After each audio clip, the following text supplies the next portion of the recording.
क्या आपने सुना है कि इंसानों ने परिंदों के खिलाफ जंग लड़ी हो? जी हाँ, आपने बिल्कुल सही सुना। आज मैं आपको एक ऐसी जंग की कहानी सुनाने जा रहा हूँ जो परिंदों के खिलाफ लड़ी गई। ये थी ईमो वार, ऑस्ट्रेलिया की तारीख का एक हैरत अंगेज और मुज़हक़ा हिज़्बाब।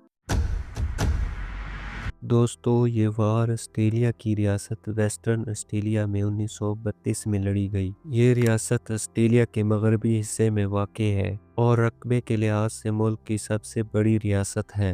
दोस्तों, 1930 की दहाई में ऑस्ट्रेलिया शदीद माशी बहरान का शिकार था। किसानों को अपनी फसलों की हिफाजत के लिए जदोजहद करना पड़ रही थी। खासकर गंदम के फसल को ईमू के हमलों से बहुत नुकसान पहुंच रहा था। 1932 में वेस्टर्न ऑस्ट्रेलिया के इलाकों में हजारों ईमू फसलों में दाखिल हो गए। ये परिंदे बड़ी तादाद में फसलें तबाह कर रहे थे। ईमू एक बड़ा परिंदा है जो हकीकत में उड़ नहीं सकता, यानी ये ज़मीन पर रहने वाला परिंदा है। ये ऑस्ट्रेलिया का रहने वाला और शतरमुर्ग के बाद दूसरा सबसे बड़ा परिंदा है। इसका कलर ज्यादातर भूरा होता है। ये परिंदा बहुत तेज दौड़ सकता है। लगभग 50 किलोमीटर फी घंटा की रफ्तार से ये दौड़ सकता है। किसानों ने हुकूमत से मदद तलब की और हुकूमत ने मसले के हल के लिए फौज को बुलाया। फौज ने 2 लेविस मशीन गन और 10,000 गोलियां फराहम की। मेजर GW मेयरडेथ की क़यादत में ये मुहिम शुरू की गई। ईमो वार 2 मरहलों में लड़ी गई। पहला मरहला नवंबर 1932। फौज की कोशिश थी कि ईमू के झुंड को घेर कर मारा जाए, लेकिन ये परिंदे इंतहाई होशियार साबित हुए। मशीन गन से फायरिंग के बावजूद ईमू की बड़ी तादाद बच निकली। दूसरा मरहला दिसंबर 1932। दूसरे मरहले में भी फौज को कामयाबी हासिल नहीं हुई। ईमू तेजी से भागते थे और बड़े झुंड में हरकत करते थे, जिसकी वजह से इन्हें काबू करना मुश्किल था। इसलिए फौज को दूसरे मरहले में भी नाकामी का सामना करना पड़ा।